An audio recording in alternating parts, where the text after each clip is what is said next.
you, Agnes. Thank you for allowing me to come. I am on an official district visit. When you get to be an international director, they actually schedule you to go visit the district to see how you're doing and to talk to you and be the face of the organization. So I appreciate the opportunity to come and meet all of you people. This is the best part of Toastmasters. This is why I stay in Toastmasters, so I can keep meeting people like you. I am known as the fired up one because I remain fired up about Toastmasters. I want to talk to you a little bit about the Toastmasters journey. When I go to different districts and talk to our members, and I tell them I'm an international director, what I usually get is a blank stare. So you're not an area director?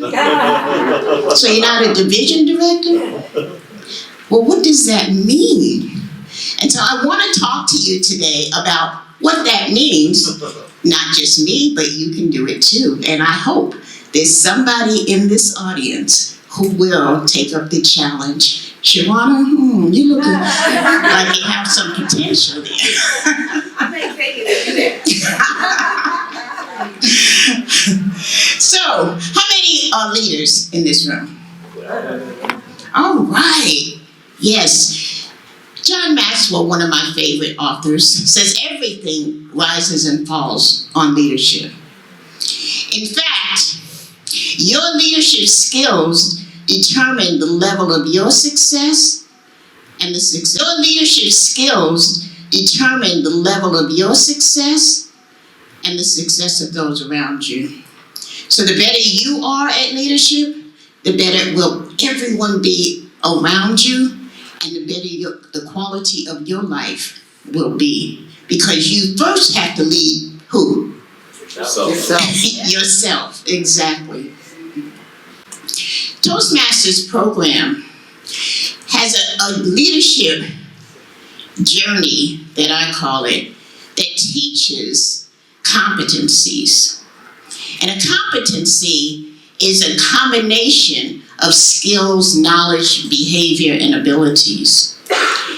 Sometimes you will see somebody who you think will be great for a particular position, and then they might not do so well, right? Has that happened to anybody? Not in Toastmasters, right? But what can happen is that they can miss one of those ingredients to make them successful in that role. So Toastmasters offers a combination. We can go to class and learn, listen to lectures and learn theory, but you have to have hands-on. And that's the unique quality that we have in Toastmasters, that we are able to not only learn the theory, but we're also able to put hands-on and do on-the-job training, so to speak. We start off in our leadership journey with the president, club president. And all that's required as a club president is that you're willing, right? How many have been club president? Thank you. Because you have to be a club president or VPE in order to be an area director, right?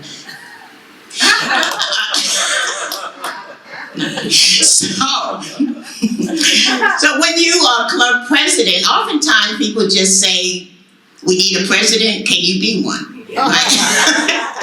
And sometimes when we start new clubs, you have a president who is new, right? And they don't know anything about the organization. But in that role, you begin to learn about the organization.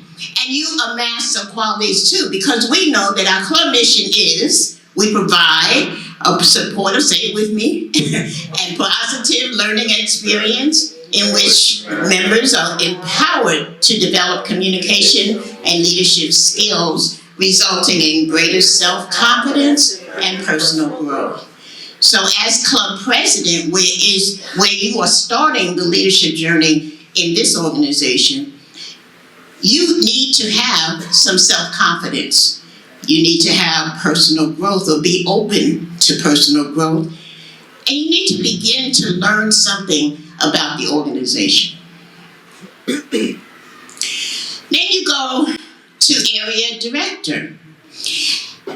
I remember remember when I was asked to be area director, I was at a conference, and a gentleman, I overheard this, two men speaking, and the guy said, one of the guys said, "There's Joan Lewis, ask her." So this guy came up to me, I didn't know him, and he said, "Hello, my name is Lionel McBroom, and would you like to be an area director?" I said, "What's that?" He said, "Great, you do." So I said, "Okay, open for personal growth." I had no idea what it was. And when somebody asks you to be area director, I don't know how it is in this district, but when somebody asks you to be area director, they saw something in you. They saw potential in you. And so you should thank that person who asked you to be an area director, because they saw that there's potential in you to be great. As area director, you learn some competencies. You learn how to motivate people.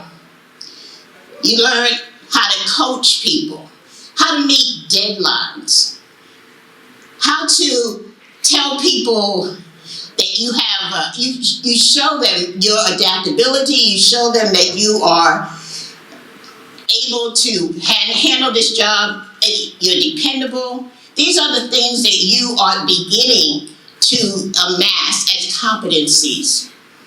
And this is a very important role, because you are the face of the district in your role.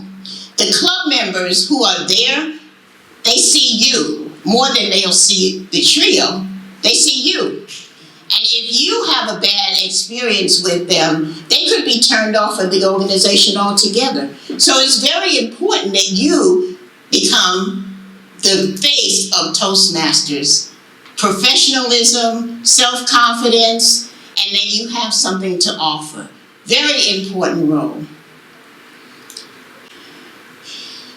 As division director, it's characterized by relationships.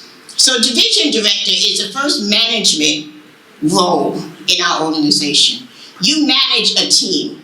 So you have on your team, you have area directors, you may have a division treasurer, a division sergeant at arms. You have a team of people, and those people are people that you are managing. You should be having division council meetings. You should be having meetings with your area directors, and you learn some competencies at this role too. So what you're going to learn is strategic planning. One of the things, if you find that your division is not doing well or struggling, then you're going to figure out, hopefully in a team, how you are going to make that division presence distinguished. You're going to talk about how the struggling clubs can do better. You're going to encourage and influence. Remember, leadership is influence. So you're going to influence people to get their educationals, to do the things that they need to do, like pay their dues, like go to training, those kinds of things. So you're going to learn things like strategic planning, building relationships, team management, empowering and developing members, and coaching. People are going to look to you for all kinds of things that they didn't look to the area directors for. And then you go to the big guns, to the trio. And I tell people that being in the trio is a whole different animal. And when I was going through the ranks, one of my dreams was to have my own business. And I didn't know what kind of business to have. I just wanted to be independent. And so I had an email address that said, "Independent at last." I didn't know how, but that's what I wanted. But I put it out there. And I had this whole sheet that I talked about what was going to happen in my life. But I didn't know how to get there. But as I came through the ranks, I learned all of these skills that I needed. But the most learning that I received was when I was in the trio. The club growth director is responsible for those things. But mostly the club growth director is responsible for getting results. And I used to wonder, why would Toastmasters make the club growth director the one responsible for getting results? I thought that the club growth director was the hardest role. That was when I was club growth director. It was the hardest role of the trio. Actually, I really liked that role a whole lot, because you got to know the district, you got to know people, and it really was a strength of mine, but I didn't know that at the time. But what I realized is that if you can't make it as a club growth director, you're going to have a really, really, really hard time on the other roles. So this is kind of a testing. I remember watching a certain TV program, and on the program was a reality show, and one of the tasks that the contestants had to do was go out and sell things. And I wondered, why would you send people out? Because most people are afraid to go, afraid of rejection, afraid to talk to people, introverted, like me. Introvert, don't want to talk to people. But if you are going to make it, if you are going to make yourself successful, you have to get out of your comfort zone. You have to learn to do things that you may not want to do. And so club growth is that role that will help you to get out of your comfort zone. Now, I see John seems very comfortable in that role. I don't think he had to go through that because he just seems a natural. But most people don't like this role because it takes them out of their comfort zone, and you have to produce results. So the club growth director taught me so many things. It taught me marketing skills. It taught me sales. It taught me how to put together a company. Gentlemen, I think it was you, forgive me for pointing, was asking about the why. I started a club, a community club also. And what I did, because I learned marketing skills, I sent out invitations. I got a list of the neighborhood, and I sent out invitations to everybody in the neighborhood to come to an open house. And they did. The room had 40 people in it. Wow. They didn't know me. I didn't know them. But they wanted to know what this was about. There are so many different techniques that I have learned through Toastmasters. And so when I started my business, I was able to send out flyers. And guess what? People responded. And I still have some of those same customers that I had then. So the club growth director learns all of these competencies. And some of them are repeated because you learn them better and better. You learn them more deeply than you did at first. Program quality director, it's characterized by teamwork. As program quality director, you have to manage many teams. You have to manage the conference team, the TLI team, all these different teams. And that is can be very challenging for some people. What I found that is interesting to me is that a lot of area directors don't know or don't like to ask people for help. Either they don't know how to or they don't like to. And sometimes they go all the way up without learning that skill. And this is a skill that people need to learn in order to have a team. In a volunteer organization, it's all about relationships. And if you build those relationships, your role is so much easier. So, as program quality, you learn how to manage people. You learn team building, team management, delivering excellence, and you learn something that is very, very important. You learn how to give recognition. Very important. I liked Stephen Covey coined the phrase the emotional bank account. And from that, the concept is you give in order to get. You don't keep getting if you haven't given.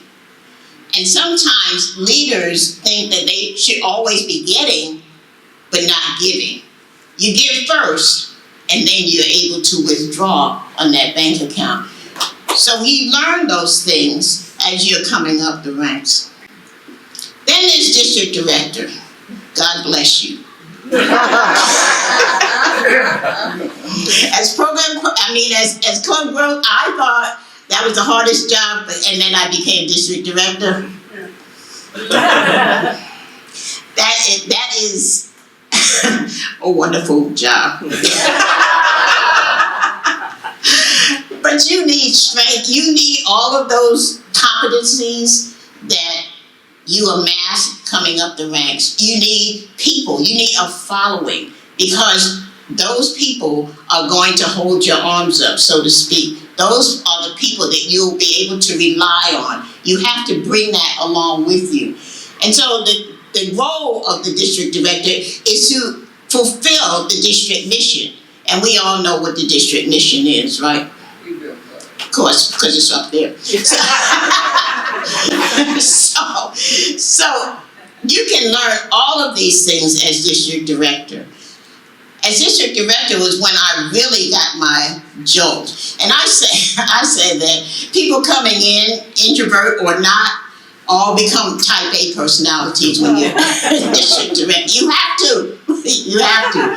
Because you have to be strong. Doesn't mean you have to be mean or anything like that, but you have to be strong, because there are so many things coming at you and you have to keep your eye on the goal.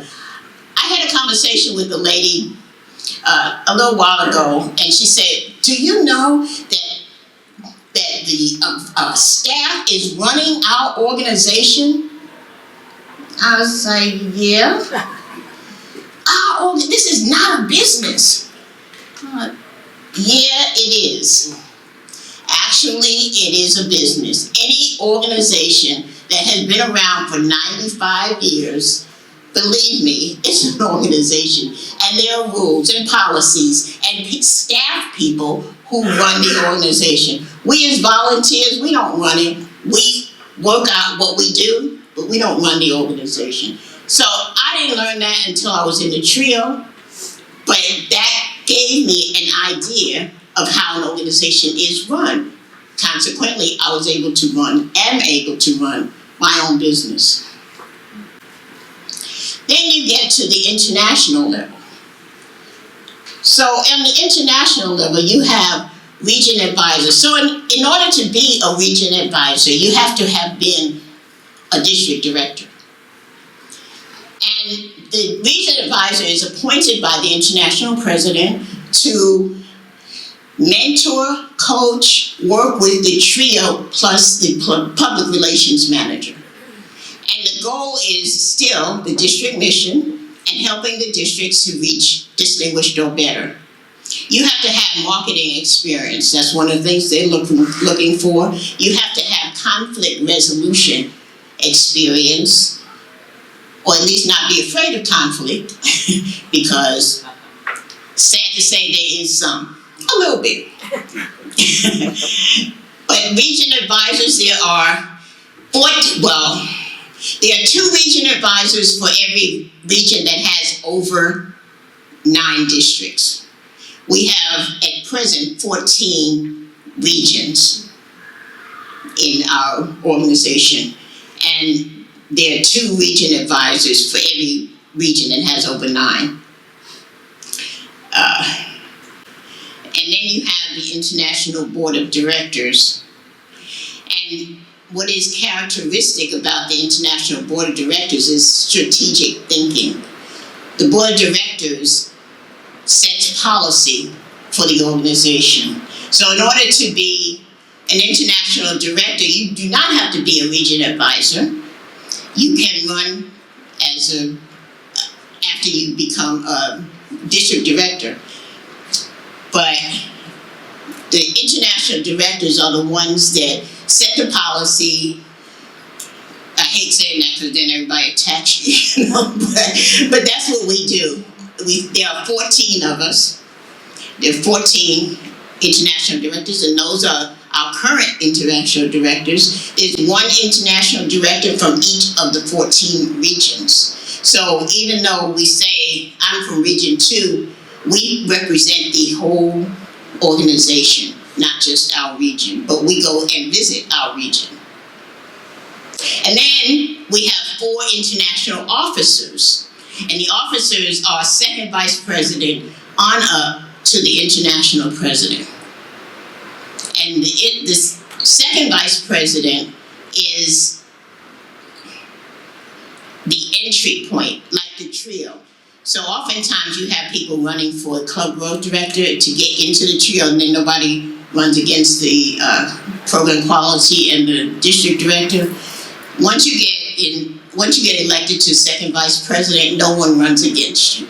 So anyone who is elected to second vice president is going to be the president without barring any unforeseen things. So when I started, I was just like you. And I said, what? I can't do that. I remember when people were telling me I should run for international director, and one of the things that you have to do is they have a showcase at the annual convention, and they throw questions at you, like table topics. And I saw that, I ran out of the room, and I said, never, I'm never doing that. It is interesting. So, but I did do it, and you can too. And we're looking for leaders. We're looking for leaders who not only have potential, but are willing to have that personal growth. It will grow you. This is the best experience I've ever had. You get to go on trips. You get to meet people you would never meet. You get to do things you never do. You get to fulfill your dreams. So I encourage all of you that if you have an inkling, just take the steps and see where it leads you. Madam District.